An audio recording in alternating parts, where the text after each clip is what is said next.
podmienky na zamedzenie nekalých praktík na finančnom trhu. Vynikajúco.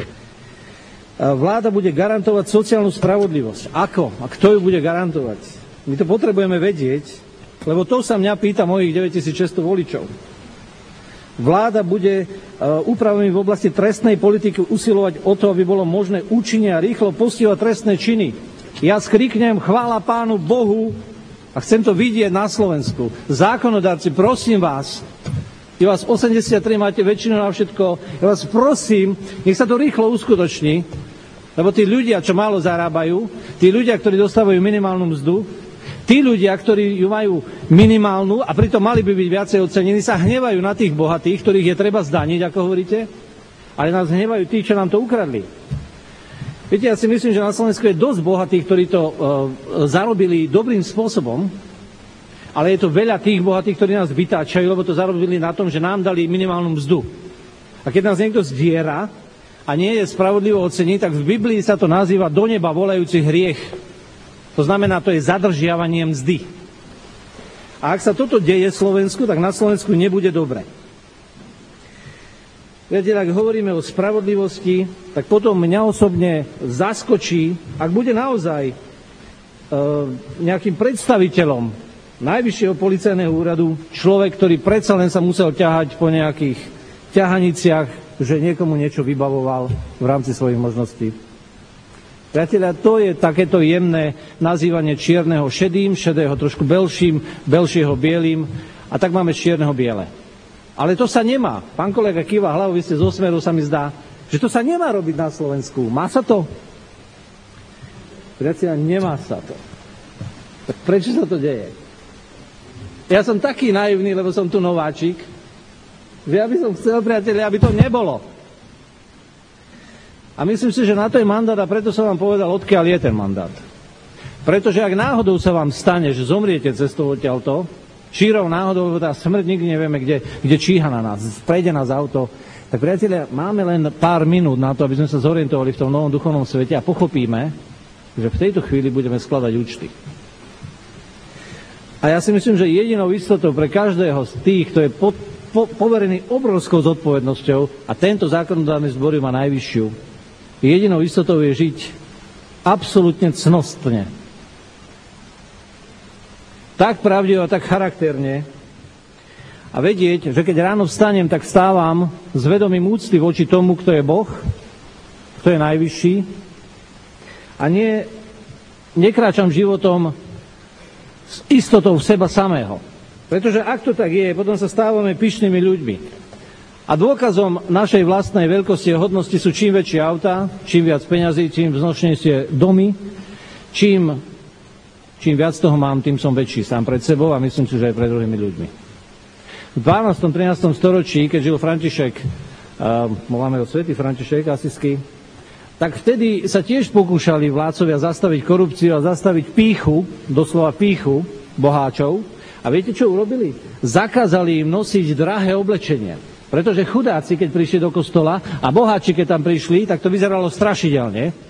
A tak vládcovia povedali bohatým, že nemôžu nosiť až tak drahé oblečenie. A museli nosiť skromnejšie. Aby to tak pred Pánom Bohom nevyzeralo zle. Viete, čo sa stalo? Začali nosiť drahými látkami podšité podšívky. Mali skromný odev navonok a predrahé brokáty zo spodu. A šperky mali skryté pod šatami. Viete, ale Bohu sa vysmievať nedá. To je biblická pravda. Ja vám zdôrazňujem, kolegovia, že som nikdy nebol takto vychovaný. A do môjho života Boh mohol vložiť niekoľko vecí, ktoré som prijal. Ale myslím si, že spravodlivosť je to, čo je potrebné uskutočniť. Takže drahá je jediná strana, ktorá dnes máte v rukách všetko.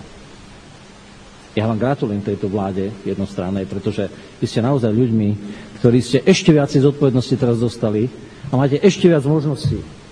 A vy to musíte urobiť. A ja si vám dovolím povedať, že vám môžem pomáhať, pretože som nezávislý kandidát a náš vedúci Hnutí obyčajných ľudí mi povedal, že nebude mi rozkazovať. Ja si to vážim. Pretože som počul, že v našej politike to ešte nikdy nebolo. A možno, že tak trošinku Ale my sme dostali garancie v tomto hnutí, že ak pôjdeme na kandidátku, nebude nám prikazované nič, musíme hovoriť podľa svojho vedomia a svedomia.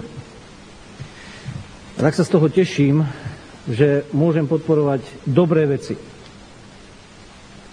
Priatelia, na 27 stranách máte 273 sľubov a ďalej som nepočítal.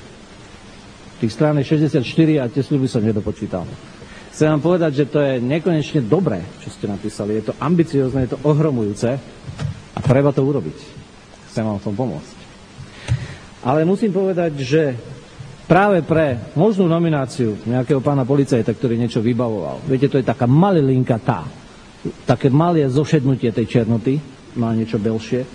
Pre nominácie niektorých ľudí do niektorých úradov, ktorí tam nepatria, tak sa bojím dôverovať charakteru postav, ktorí za týmto programom vyhlásenia vlády stoja. Takže nemám to celkom ako podporiť. Keď si pýtate dôveru, našu dôveru, tak potom by som musel povedať, že tak vás prosím, že ja vám to vrátim na dopracovanie. Spolupracujte aj so mnou na tom a ja tam zavediem tiež veci, ktoré by som chcel, aby boli tak dobre. Potom môžem povedať, hlasujem za a Matovič mňa nevyhreší. Nevyhreší ma. Povedal, že môžem hlasovať podľa svojho vedomia a svedomia. A chcem vám poďakovať za to, že chcete budovať vlastenectvo. Mne sa zdá, že na Slovensku nie je budované. Prichádzam do parlamentu prvýkrát a tuto stojí nejaká divná dáma. Ja neviem, kto tá socha je, prosím vás. Ale myslím si, že by ma mal vítať napríklad zakladateľ Slovenskej národnej rady, alebo mal by ma vítať nejaký dejateľ. Mal by ma vítať nejaká socha niekoho, a nie nejaká Jara, alebo Slobodenka, alebo neviem, ako ju volajú. Prosím, ako sa volá? Áno, on je tuto vnútri a tam vonku, hej. A všetkých turistov, celý národ tu vydá nejaká dáma, neviem, čo vlastne chce povedať. Ale myslím, že keby tu stáli zakladatelia našej štátnosti, to by bolo niečo úžasné. A tak ten prístup ku Slovákom v zahraničí, žil som tam, je strašne dôležitý. Vláda bude zlepšovať presadzovanie práv rastúceho počtu slovenských občanov v zahraničí.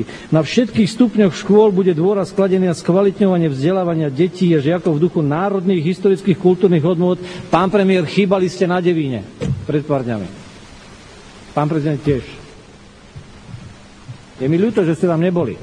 A viete, čo je hrozné? Išiel som tam ako poslanec Slovenskej národnej rady a nepustili ma donútra, lebo o 4:30 zatvárali vstup. Nie je to smiešne.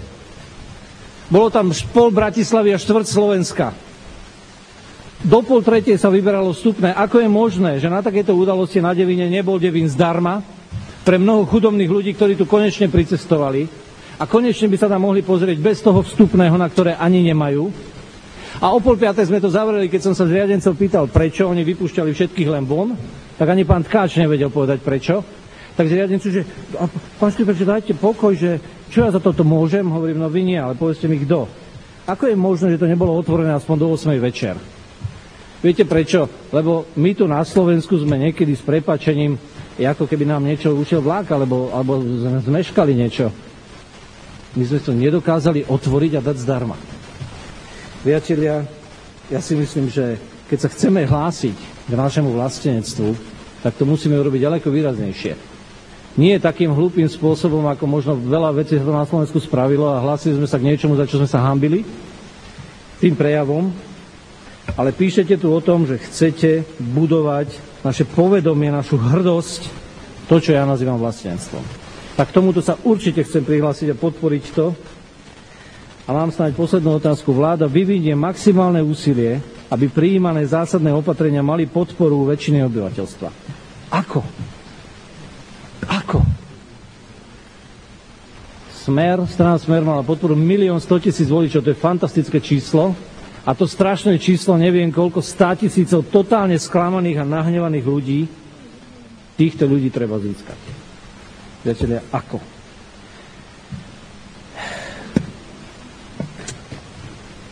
Ja myslím, že to stačí. A pretože som poukázal na to, kto je ten, kto nám tú autoritu dal, dámy a páni, ja myslím, že tu ho nikto neadresoval.